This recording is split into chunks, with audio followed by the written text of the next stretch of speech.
दोस्तों, इस वक्त की बहुत बड़ी खबर आ रही है। टाइगर जयराम महतो से देश के प्रधानमंत्री नरेंद्र मोदी भी प्रभावित हो गए हैं। टाइगर जयराम महतो का एक वीडियो वायरल होता है, जिसके बाद देश और विदेश में उनकी चर्चा होने लगी है कि आखिर ये टाइगर जयराम महतो कौन है। लोग गूगल पर सर्च कर रहे हैं। प्रधानमंत्री नरेंद्र मोदी ने भी गूगल पर टाइगर जयराम महतो को सर्च किया और पता लगाया कि आखिर ये व्यक्ति कौन है, जिसकी सभा में भींगते हुए, भारी बारिश के बावजूद लोग भींगते हुए, लाखों लोग उनको सुन रहे थे।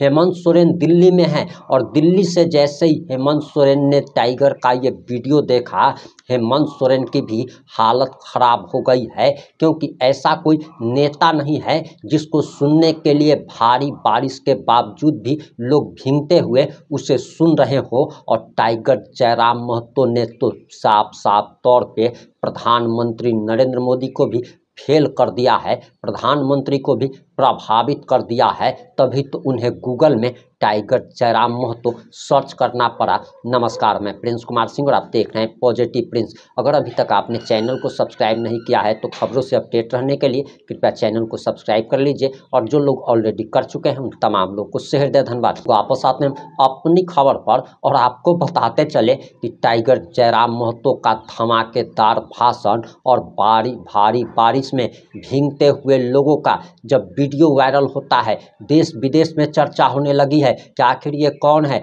और टाइगर का वो धमाकेदार भाषण आपको जरूर सुनना चाहिए, जो कि देश विदेश भर में वायरल हो रहा है। आप जरा टाइगर का वो वीडियो देखिए, जो वीडियो उनका वायरल हो रहा है।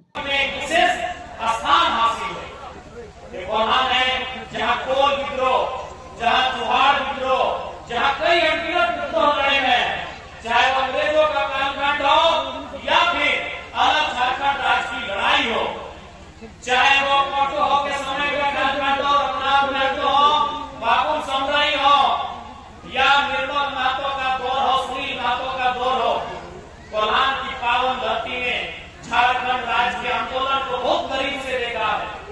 यहाँ के बुजुर्गों ने, यहाँ की महिलाओं ने, यहाँ की बहनों ने, यहाँ के नौजवानों ने, यहाँ के छात्रों ने बड़े करीब से देखा है कि कैसे हमारे पूर्वजों ने लड़ाई लड़ते हुए, अपने प्राणों का बलिदान देते हुए, अपने शरीर के लहू को बहाते हुए झारखंड राज्य को लेने का काम किया है। लेकिन आज 25 साल बीत चुके हैं। आज यहाँ की जनता जिन्होंने सरकार को चलाया है, जो लोग सत्ता में बैठे हैं, आज उनसे ये सवाल करती है कि हमारा बलिदान किस लिए, हमारे पूर्वजों का बलिदान किसके लिए था। आज हमारे पास बेहतर शिक्षा व्यवस्था नहीं, आज हमारे पास उचित स्वास्थ्य व्यवस्था नहीं, आज हमारे पास रोजगार की व्यवस्था नहीं। इसलिए कोई रेगिस्तान नहीं है, ये झारखंड कोई बालमी भूमि नहीं है, कोई रेगिस्तान नहीं है कि यहाँ आर्थिक स्रोत नहीं है। ये झारखंड अगर हमारे धनबाद को गिरिडीह और हजारीबाग रामगढ़ के कुछ हिस्सों को कोयलांचल कहा जाता है, तो कोल्हान को लोहांचल कहा जाता है। अगर धनबाद बोकारो में कोयला है तो कोल्हान में लोहा है, यूरेनियम है, कई प्रकार के मिनरल्स हैं, कई प्रकार के खनिज हैं। लेकिन उसके बाद भी आज हमारे पास गरीबी क्यों है, आज हमारे पास लाचारी क्यों है। आज ये कहीं न कहीं सरकारों को जवाब देना होगा कि हमने क्यों राज बनाया था। आज अभी आ रहे थे हम लोग सड़क के किनारे, तो माननीय मुख्यमंत्री का एक पोस्टर लगा है। उस पोस्टर में उन्होंने लिखा है कि अफीम से दूरी बनाओ। यानी मुख्यमंत्री कह रहे हैं कि अफीम से नशा होता है, इसीलिए अफीम की खेती ना करें, और खुद क्या कर रहे हैं, गाँव गाँव में शराब की दुकान खोल रही है। थोड़ा चरित्र सरकार, सरकार लाखों करोड़ रुपए का खर्चा करके पोस्टर बनाती है, बड़ा बड़ा फोटो, और रिमनी एकदम फोटो एकदम सुंदर बड़ा फोटो मंत्री लोग अपना ब्लॉक में रोड में लगाता है। और वहां लिखा होता है कि नो टोबैको, तंबाकू नहीं, शराब नहीं, अफीम की खेती नहीं। और अभी क्या नियम बनाई है कि वो गाँव में जाकर झारखंड के लोगों को दारू पिलाएगी लोगों ने हमारी जमीन को बलपूर्वक कब्जा किया है, अब ये दारू पिला के हमारी जमीनों पे कब्जा करने का यही इनका प्लान है। आज 56 सीटें, अगर औसत की बात करें, एवरेज की बात करें, तो सबसे ज्यादा सीट अगर किसी को सरकार ने दिया है तो पश्चिमी सिंहभूम जिला ने दिया। 5 से 5 विधायक जेएनएमटी गठबंधन को, 1 सांसद जेएनएमटी गठबंधन को दिया है कि नहीं दिया है? सबसे ज्यादा पूरे झारखंड में 81 विधानसभा सीटें, 24 जिला, अगर एवरेज निकाल के देखें जिला, तो जो कोल्हान का पश्चिमी सिंहभूम का प्रदर्शन है पूरे झारखंड में अव्वल है। तो आज यहाँ की जनता सरकार से पूछना चाहिए कि आपको हमने ऐतिहासिक झारखंड में आज तक किसी को 56 सीट नहीं मिला है। अरे 56 सीट देने के बाद भी अगर आप आदिवासियों के, मूलवासियों के अधिकार की रक्षा नहीं कर पा रहे हैं, तो क्या आपको 76 सीट दिया जाए?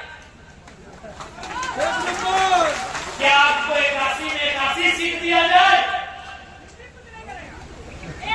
बताना चाहिए हमें कि केवल का नारा है और वो ऑफिसों महुआ राज, ये केवल नारा रहेगा कि वास्तव में कहीं दिखेगा महुआ दिशा महुआ राज? आज इस सरकार के 6 महीना बीत चुके हैं, दूसरी बार सरकार बन के आई है, इनकी क्या उपलब्धि रही? अगर उपलब्धि होती तो मंचों में आके जरूर बोलते। इन्होंने एक ही काम किया है, वो भी आधा अधूरा मैया सम्मान योजना, एक ही काम किया, वो भी आधा अधूरा। तो आज इस कोल्हान की क्रांतिकारी भक्ति से तमाम जनता जनार्दन से हम कहेंगे कि हमें भीख नहीं अधिकार चाहिए, हमें भीख नहीं अधिकार चाहिए। हर एक घर को एक रोजगार चाहिए, 2500 नहीं, 250 नहीं, 2500 चाहिए। 250 में क्या होगा? माफ कीजिएगा, 2500 में क्या होगा? 25,000 चाहिए। इन 25,000 जो मैया सम्मान योजना के नाम में दिया जा रहा है, कम से कम एक नौकरी मिलना चाहिए जो 15,000 की हो, 20,000 की हो, 25,000 की हो। आप बताइए 2,500 रुपए, क्योंकि बोलने में हम थोड़ा सा गलती किया है, 2,500, 250 नहीं, 2,500 रुपए आज सरकार महिला सम्मान योजना के नाम पर दे रही है। 2,500 के लिए, मैया सम्मान योजना के लिए हमारे पूर्वजों ने झारखंड राज्य नहीं बनाया था। हर घर में 15,000, 20,000, 25,000 की नियुक्ति कैसे होगी, इसके लिए हमारे पूर्वजों ने झारखंड बनाया था। हमारी भाषा संस्कृति का बचाव कैसे होगा, इसके लिए हमने झारखंड राज्य बनाया था। यहाँ के जल, जमीन, जंगल सुरक्षित कैसे रहेंगे, हमने इसके लिए झारखंड बनाया था। लेकिन आज हमने क्या दिया?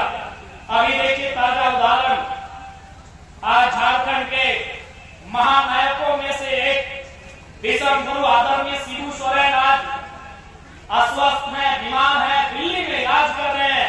हम सभी यहाँ मंच में, सभा में जितने भी झारखंडी आए हैं उनके लिए दुआ करते हैं, उनकी सलामती की कामना करते हैं। लेकिन राज्य सरकार से जरूर पूछेंगे कि 25 सालों में आपने कौन सी व्यवस्था बनाई कि इस देश, इस राज्य के एक महानायक आंदोलनकारी गुरु जी का इलाज आप झारखंड में नहीं करा पा रहे?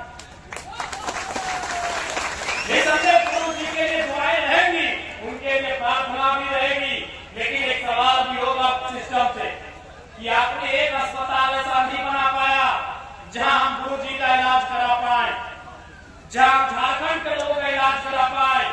ये तो सवाल रहेगा 25 साल।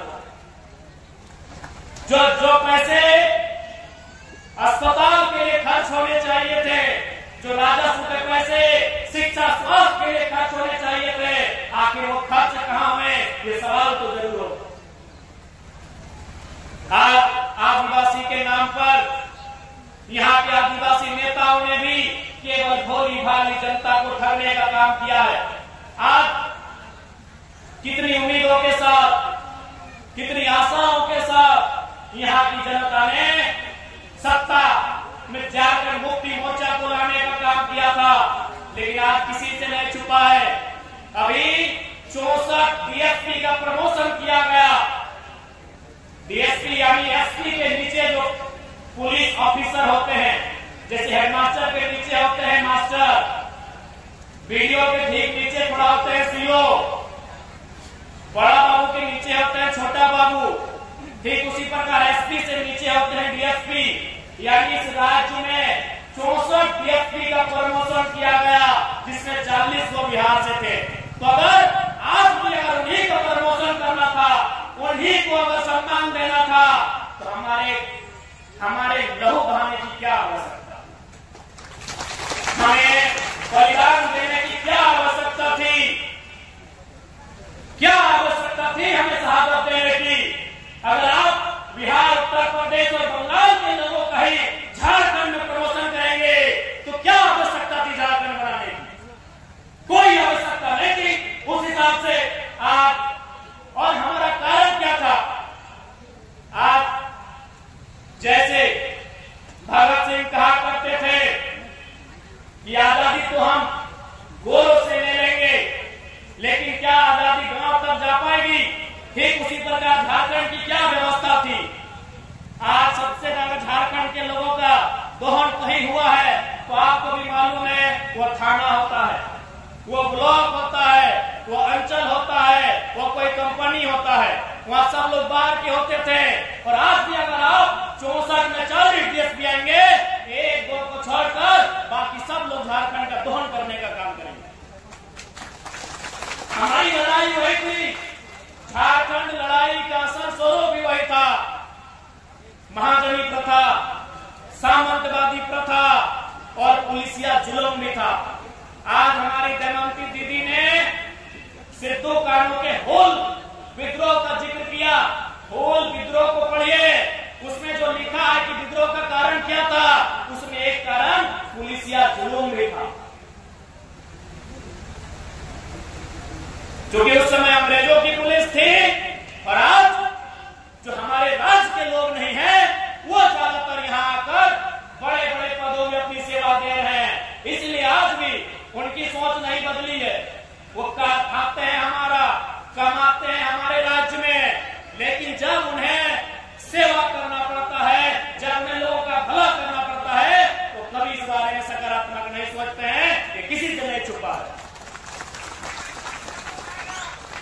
आज क्या व्यवस्था है इस राज्य की, आपसे छुपा नहीं है। आज सरकार के संरक्षण में खुला कोयला लूट रहा है, खुला बालू लूट रहा है। आज अब कल का अखबार पढ़िए, उसमें स्पष्ट लिखा है, नामकुम थाना है ना, नाम बोल रहे कौन थाना है?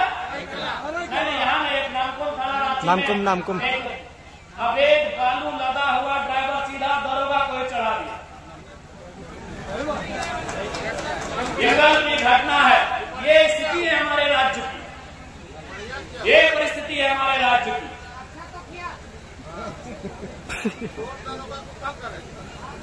क्योंकि आज चूंकि सरकार के संरक्षण में दोष दोनों का है, जो लोग अवैध बालू लेकर चले उनका भी, और जो थाना आपने टाइगर जयराम महतो का वो धमाकेदार वीडियो देख लिया होगा और इसी वीडियो की देश और दुनिया में चर्चा चल रही है। इस पर आपकी क्या प्रतिक्रिया है? अपनी प्रतिक्रिया जरूर दीजिएगा। जुड़े रहें हमारे साथ। जय हिंद, जय भारत।